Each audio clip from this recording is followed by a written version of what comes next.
Hello students, today we will start the new chapter of mathematics.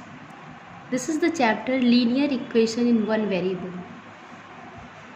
Students, in the previous class you have studied about the expressions, algebraic expressions, है ना। आपने last class में, previous class में, class 7 में, 6 में algebraic expression पढ़ा है। जैसे कि algebraic expression जब हम किसी अर्थमेटिक वैल्यू को, है ना, न सिर्फ नंबर में बल्कि अलजेब्रा मतलब ABCXYZ कुछ algebraic expression के साथ रिप्रेजेंट करते हैं, जैसे कि 3x। तो ये 3x क्या कहलाएगा? 3 है तब तो ये नंबर है, लेकिन 3x क्या है? algebraic expression है, ठीक है, क्योंकि इसमें अलजेब्रा भी इंक्लूड है। या फिर 4 + x, या फिर x + y। तो ये आप जो देख रहे हैं ये क्या है? अलजेब्रिक एक्सप्रेशन है। लेकिन इस चैप्टर में हमें पढ़ना है linear equation in one variable. तो सबसे पहले आप समझ जाइए कि वेरिएबल क्या होता है। तो ये जो आपने अलजेब्रा जो यूज किया है, x या फिर y, ये सारी चीज़ें जो हैं, ये जो अलजेब्रिक एक्सप्रेशन है, अलजेब्रिक एक्सप्रेशन में जो अलजेब्रा आपने यूज किया है, ये आपका वेरिएबल है, ठीक है। अब हम बात करेंगे इक्वेशन की। जब हम कोई, जैसे यहाँ पे हमने लिया है 4 +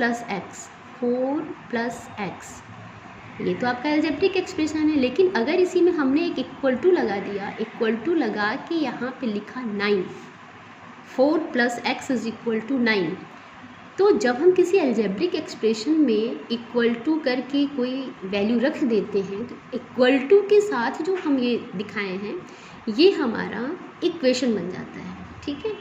अभी हमारा चैप्टर जैसा कि linear equation in one variable, तो अगर हम इस इक्वेशन की बात करें 4 + x = 9, तो ये लीनियर इक्वेशन है और ऑफ वन वेरिएबल है। क्यों?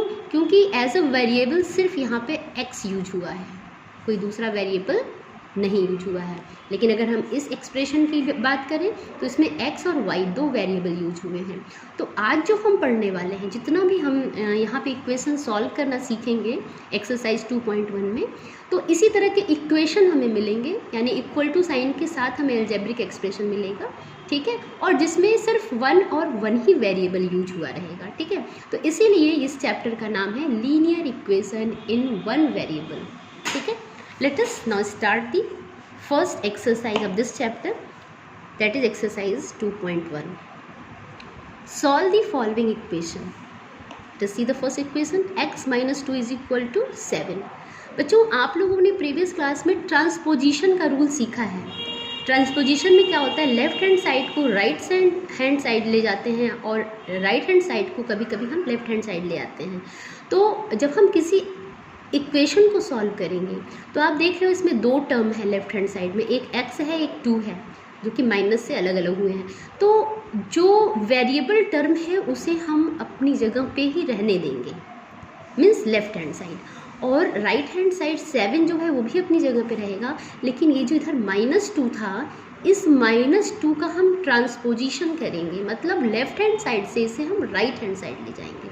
तो जब हम किसी चीज़ का ट्रांसपोजिशन करते हैं तो अगर ये माइनस है तो उधर जाके +2 हो जाएगा। यहाँ x -2 था, उधर जाकर अगर 7 के साइड में गया, ट्रांसपोजिशन हुआ तो 7 + 2 हुआ, तो x की वैल्यू हो गई 7 + 2 = 9। ये बहुत आसान है, कोई ऐसा बहुत टेंशन की बात नहीं है, बहुत ही ईजी ये चैप्टर होता है, बस आपको थोड़ा सा समझना है इसको। अब देखिए y + 3 = 10, तो y वेरिएबल टर्म को हम लेफ्ट साइड इसलिए रखते हैं क्योंकि उसकी वैल्यू निकालनी है, और जो राइट हैंड जो वैल्यू है उसको रहने देंगे, और ये जो +3 है इसका ट्रांसपोजिशन करेंगे ताकि इधर सिर्फ y रहे। तो +3 उधर जाके -3 हो जाएगा, यानी माइनस गया तो प्लस हुआ, प्लस गया तो माइनस हुआ, ठीक है। तो ये दोनों बात ध्यान रखिए। तो y की वैल्यू कितनी हो गई? 7, 10 - 3 = 7, ठीक है। अभी हम नेक्स्ट क्वेश्चन देखते हैं, 6 = z + 2। तो यहाँ पे z क्या है? वेरिएबल है, कोई बात नहीं, z इस साइड है आपका तो इधर ही रहने दीजिए।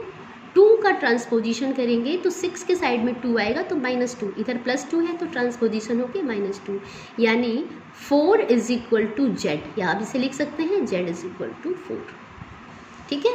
इसी तरह से इसे देखिए, इसमें देखिए 3/7 plus x is equal to 17/7। तो x को रहने देते हैं और 17/7 की साइड में हम 3/7 को, अब 3/7 देखिए इसके सामने कोई साइन नहीं दिख रहा है, अगर नेगेटिव होता तो माइनस होता, इसका मतलब ये क्या है, ये पॉजिटिव है, तो इसे जब उसका ट्रांसपोजिशन करेंगे तो माइनस हो जाएगा 3/7। डिनोमिनेटर सेम है, कॉमन यानी एलसीएम भी 7 आएगा, और 17 माइनस 3 इज इक्वल टू हो जाएगा आपका 14/7, और 7 2 जा 14, यानी x की वैल्यू क्या हो गई, 2 हो गई। ठीक है, नेक्स्ट देखिए 6 number question, t/5 is equal to 10। तो आपने क्या देखा, प्लस जो था माइनस हो रहा था, माइनस प्लस हो रहा था, ठीक है। अभी यहाँ पे डिवीज़न आ गया, तो t is equal two by 5, यानी डिवीज़न 5 है, t इज डिवाइडेड बाई 5 है, तो इसका जब ट्रांसपोजिशन डिवीज़न का करेंगे तो मल्टीप्लिकेशन हो जाएगा। ठीक है, तो t की वैल्यू हो गई 10 5 50। इसी तरह से क्वेश्चन नंबर 7, अभी देखिए यहाँ पे 2/3x इज इक्वल टू 18, तो x को रहने देते हैं अपनी प्लेस पे, 18 भी अपनी ही प्लेस पे है। 2/3 का जब ट्रांसपोजिशन करेंगे, देखिए बच्चों यहाँ पे 2/3 के बीच में x के साथ यहाँ पे मल्टीप्लिकेशन है। ठीक है, तो जब कोई फ्रैक्शन का ट्रांसपोजिशन होता है जो मल्टीप्लिकेशन से लगा हो तो जाके रेसिप्रोकल हो जाता है, यानी 2/3 जो हो जाएगा क्या हो जाएगा यहाँ पे 3/2, 2 9 18, 9 3 27, x की वैल्यू जो है 27 हो गई। ठीक है, ध्यान से देखिए 2/3x था, तो 2/3 को यहाँ पे मल्टीप्लाई है, 2/3 इंटू x है इसका मतलब, तो 2/3 का यहाँ पे जब ट्रांसपोजिशन करेंगे तो मल्टीप्लाई यहाँ भी था, इधर भी मल्टीप्लाई ही बना के रखने के लिए, क्योंकि कंसील हम तभी कर पाएंगे जब मल्टीप्लाई रहेगा। अगर हम डिवीज़न कर देंगे तो फिर इसका रेसिप्रोकल करके मल्टीप्लाई बनाना ही होगा, तो इसीलिए हम इसे मल्टीप्लाई ही रहने के लिए तो हम इसका क्या करेंगे, रेसिप्रोकल करके इसे कैंसिल कर देंगे। नेक्स्ट क्वेश्चन देखिए, question number 6, 1.6 is equal to y by 1.5। अब इसमें भी देखिए एक ही वेरिएबल है, क्या है, y है, तो वेरिएबल कुछ भी हो सकता है, कहीं t हो सकता है, y हो सकता है, x हो सकता है, z हो सकता है, लेकिन एक ही वेरिएबल होगा क्योंकि आप पढ़ रहे हैं linear equation in one variable. ठीक है, तो देखिए इसे सॉल्व कैसे करेंगे, 1.6 तो पहले से ही है यहाँ पे, 1.5 यहाँ डिवीज़न में है तो इधर आके मल्टीप्लाई हो जाएगा, 1.5 इज इक्वल टू वाई। तो जब आप इसे मल्टीप्लाई करेंगे तो y इज इक्वल टू, जब इसका दोनों का मल्टीप्लाई करेंगे तो 240। अब देखिए 1 डिजिट के बाद दोनों में डेसिमल है, तो जब आप प्रोडक्ट में दोनों डेसिमल प्लस हो जाएगा, यानी 1 डिजिट 1 डिजिट, तो कुल मिला के 2 डिजिट के बाद आप डेसिमल लगा देंगे, यानी y इज इक्वल टू 2.4। एक लास्ट क्वेश्चन अब देख लीजिए, 7x minus 9 is equal to 16।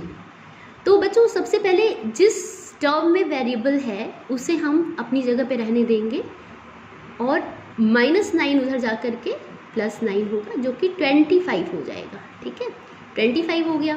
अब यहाँ पे 7x is equal to 25, then x is equal to 25 is divided by 7, क्योंकि यहाँ जो 7 है, 7x का मतलब 7 इंटू एक्स, तो ये इंटू 7 जो है यहाँ आकर के इस डिवाइडेड बाई 7 हो जाएगा। ठीक है, ये सिंप्लीफाई हम नहीं करेंगे क्योंकि इसका कोई भी फैक्टर कॉमन नहीं है।